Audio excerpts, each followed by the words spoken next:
says, although the first colonists in America came from Europe, mostly Great Britain, Spain, and Holland, many of them to escape religious persecution. That's Christian persecution, like Chris was saying, was under the Catholic Church. To establish a place for free Christian worship, these early Americans eventually succumbed to the government of Great Britain. The religious right propagandists like to put emphasis on this period of American history because, indeed, these first European Americans did live under Christian rule, and it makes it seem as if these first colonists established the government of the United States. They did not. Of course, the first Americans did not practice Christianity at all. Native Indians lived in America thousands of years before the Christians invaded their land. These original Americans got dispossessed, slaughtered, or segregated to the will of intolerant Christians. Today's religious right Christians conveniently leave out any mention of the original Americans. Pagan to the very core. Only a very brief period before the formation of the United States could Christians call America their land.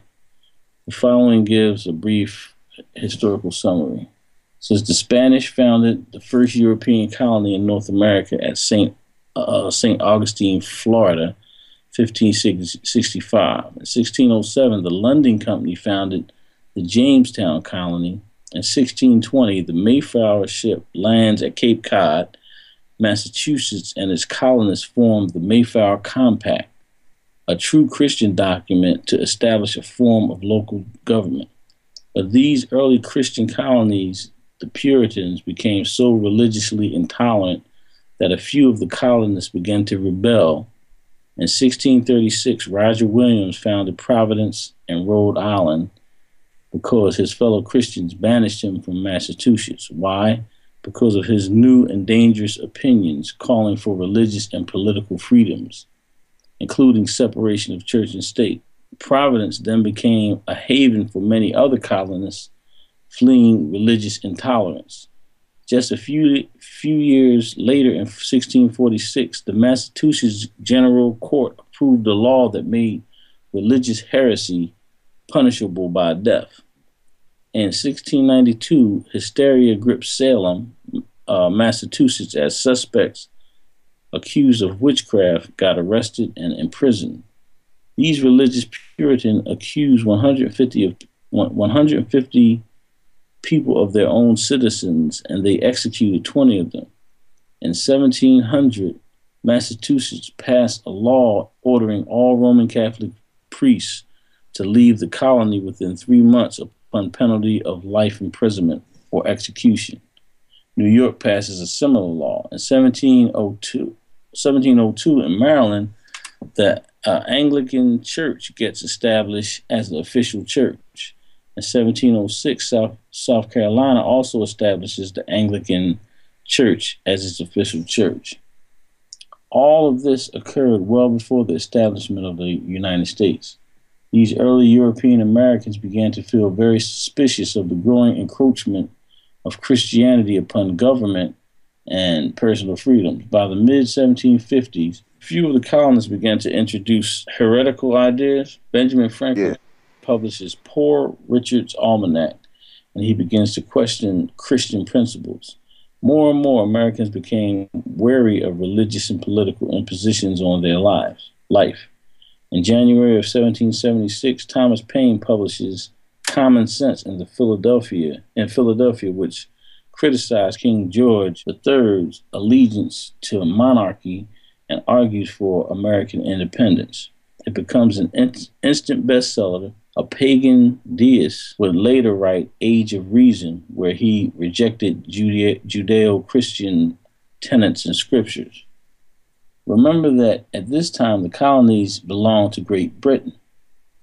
Things had come to a head. The most influential American colonists rebelled against Great Britain and their taxes, institutional churches, and desire to form an independent government free from religious monarchies.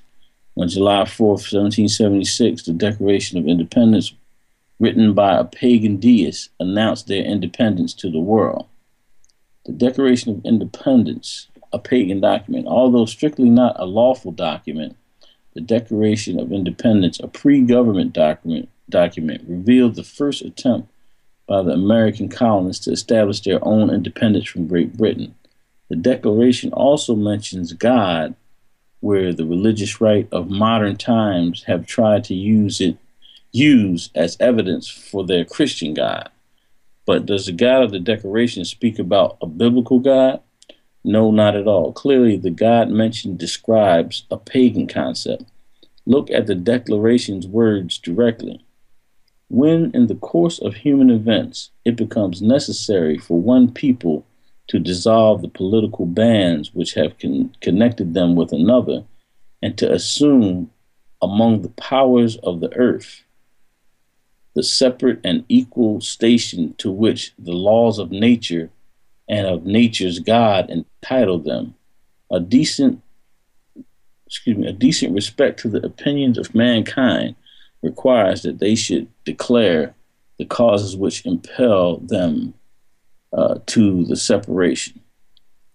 Now, that's pretty deep that that's actually in the Declaration of Independence. We gotta get a copy of it. Yeah. He says, Thomas Jefferson thought of himself as a scientist more than he did a politician. Consider the laws of nature, described a materialistic viewpoint many times referred to as Newton's law in the years following Newton's discovery of the laws of gravity, light, and calculus mathematics. Thomas Jefferson greatly admired Isaac Newton, and anyone who visits Monticello will see the influence he had on Jefferson. Clearly, Jefferson intended nature's God not to refer to the personal God of superstitious Christianity, but of a physical God of nature.